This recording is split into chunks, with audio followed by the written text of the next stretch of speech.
Assalamualaikum warahmatullahi wabarakatuh. Perkenalkan, nama saya Wisnu Gesya Asisura dengan NIM 12340101148, kelas BKI 6C.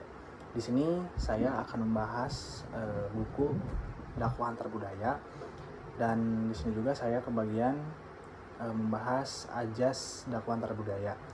Materi ini penting untuk dipahami, terutama bagi mahasiswa atau calon dai, karena dakwah tidak hanya sekedar menyampaikan ceramah, tetapi juga memahami kondisi masyarakat yang berbeda-beda. Di zaman sekarang, masyarakat memiliki latar belakang budaya, pendidikan, kebiasaan, bahkan cara berpikir yang berbeda-beda. Karena itu, dakwah tidak bisa dilakukan dengan cara yang sama di setiap tempat. Seorang dai harus mampu menyesuaikan di setiap tempat. Seorang dai juga harus mampu menyesuaikan pendekatan agar pesan dakwah dapat diterima dengan baik. Menurut Syukir tahun 1983, terdapat 5 ajas strategi dakwah antar budaya, yaitu yang pertama ajas filosofis, ajas kemampuan dan keahlian dai, ajas sosiologis, ajas psikologis, serta ajas efektivitas dan efisiensi. Dan di sini saya akan membahas satu persatu beserta contoh dalam kehidupan sehari-hari. Yang pertama ada ajas filosofis. Ajas filosofis ini berkaitan dengan tujuan dakwah. Artinya seseorang dai harus memahami apa tujuan dakwah yang ingin dicapai dan kepada siapa dakwah itu disampaikan. Nah, setiap daerah memiliki karakteristik yang berbeda. Misalnya, dakwah di lingkungan perkotaan tentu berbeda dengan dakwah di perdesaan. Masyarakat kota mungkin lebih kritis dan lebih sibuk dalam hal pekerjaan, sehingga dakwah perlu disampaikan secara singkat, relevan, dan menggunakan pendekatan yang lebih modern. Sedangkan masyarakat desa biasanya lebih mengutamakan pendekatan kekeluargaan dan adat setempat di desa tersebut. Karena itu, seorang dai tidak boleh memaksakan satu metode untuk semua kondisi.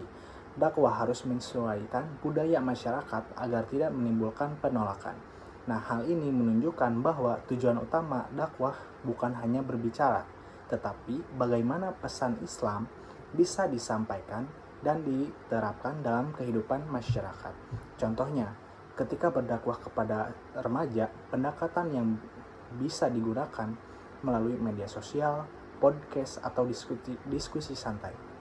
Sedangkan kepada orang tua, pendekatan yang lebih sopan, santun, dan formal, serta lebih efektif.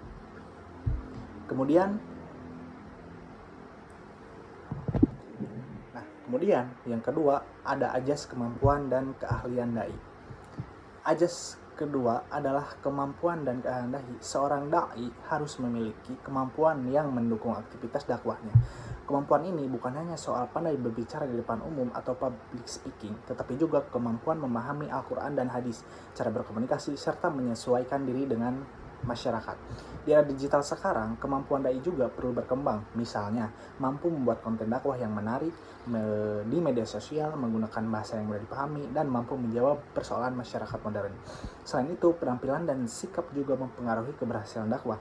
Ketika seorang dai bersikap ramah, rendah hati, menghargai orang lain, masyarakat akan lebih mendengarkan dan lebih nyaman. Sebaliknya, jika dakwah disampaikan dengan cara kasar atau merasa paling benar, masyarakat justru bisa menjauh. Jadi, kemampuan seorang dai harus terus diasah, baik dari segi ilmu komunikasi maupun akhlak.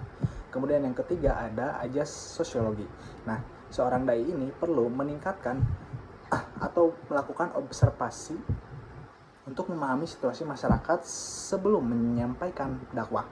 Misalnya memahami tingkat pendidikan, kondisi ekonomi, lingkungan pergaulan, hingga masalah yang sedang dihadapi masyarakat. Karena kebutuhan masyarakat berbeda-beda, materi dakwah harus berbeda. Contohnya, di lingkungan yang banyak terjadi kenakalan remaja, dakwah bisa difokuskan pada pendidikan akhlak dan pergaulan. Sedangkan di lingkungan yang sedang mengalami konflik sosial, dakwah bisa menekankan pentingnya persatuan dan toleransi.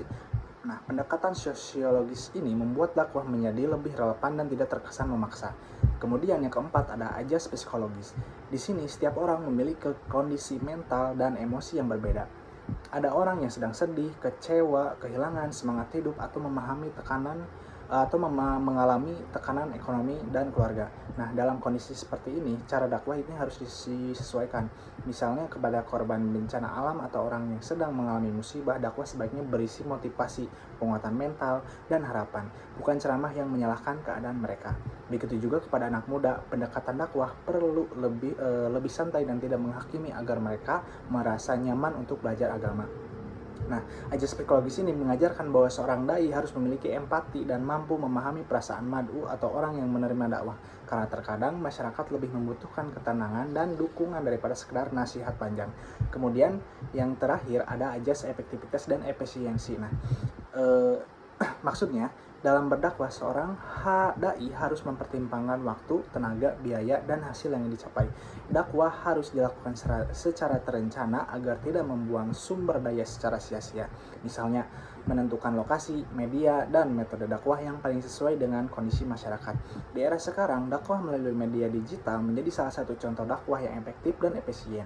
Dengan satu video atau konten media sosial, pesan dakwah bisa menjangkau ribuan bahkan jutaan orang tanpa harus datang langsung ke banyak tempat. Nah, meskipun teknologi mempermudah dakwah, kualitas isi dakwah tetap harus dijaga. Jangan sampai demi viral, isi dakwah justru menimbulkan perpecahan atau kesalahpahaman. Nah, karena itu seorang dai harus mampu mengelola waktu, biaya, dan strategi agar dakwah berjalan maksimal dan memberikan manfaat yang besar bagi masyarakat. Dari pembahasan tadi, kita dapat memahami bahwasannya dakwah antar budaya bukan hanya soal menyampaikan ajaran agama, tetapi juga memahami manusia di lingkungan sosialnya.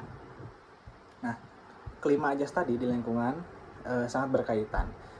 Ajas filosofis membantu menentukan tujuan dakwah, ajas kemampuan menekankan pentingnya kualitas dai, ajas sosiologi mengajarkan pentingnya memahami masyarakat, ajas psikologis menekankan empati terhadap kondisi manusia, ajas efektivitas mengajarkan bagaimana dakwah dilakukan secara tepat dan efisien.